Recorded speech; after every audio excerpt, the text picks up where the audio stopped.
Hi, Sabrina from Campbell's Freedom Farm, and I wanted to show you that I planted one of the 3-tiered garden beds, and you're noticing that there's flowers in them and different things.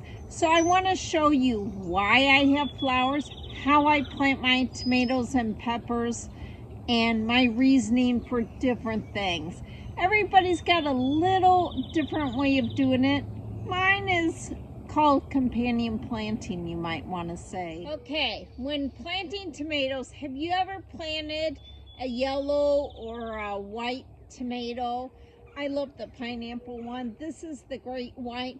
And then you forget that you planted it and you keep waiting for it to ripen, because I have like tons of tomatoes. So my secret is, when you plant something that's never going to turn red like the rest, take a cherry tomato or something like that and put it next to it, and then you know it separates, because those little tags never work really well. Next thing I do when I plant my tomatoes and my peppers is I plant petunias.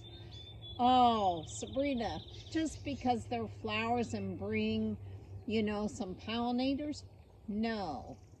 Actually, they have a gruesome truth about them.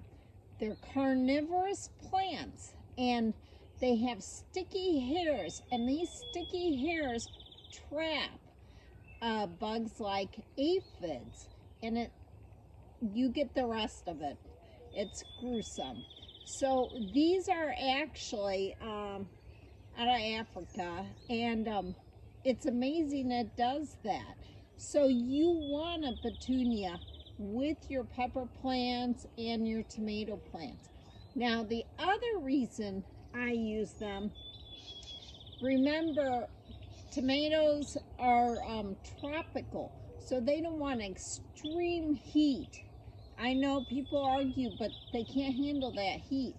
This will keep the ground cooler, so it's so much easier for it. So, and those that still will not plant a flower in an edible garden, you might want to know that they're actually edible and healthy for you.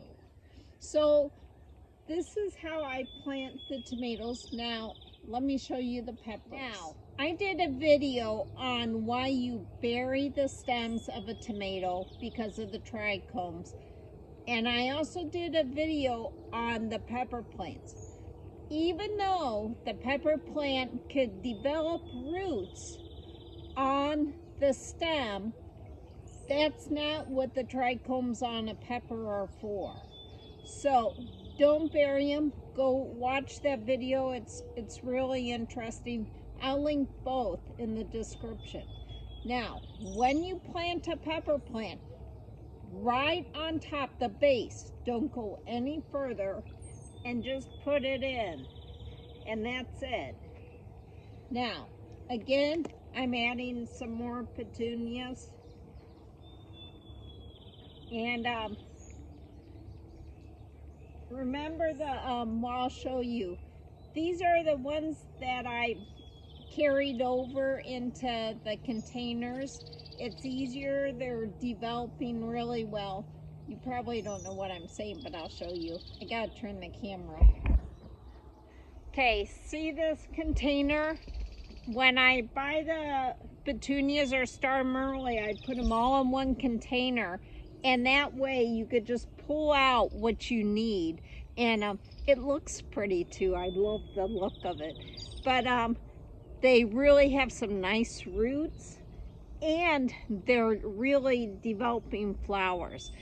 But this, Sabrina from Campbell's Freedom Farm, this is how I plant my tomatoes and peppers, and my little secrets, even the gruesome truth of the petunia. Can you please subscribe, like, and share our videos? Have a great day.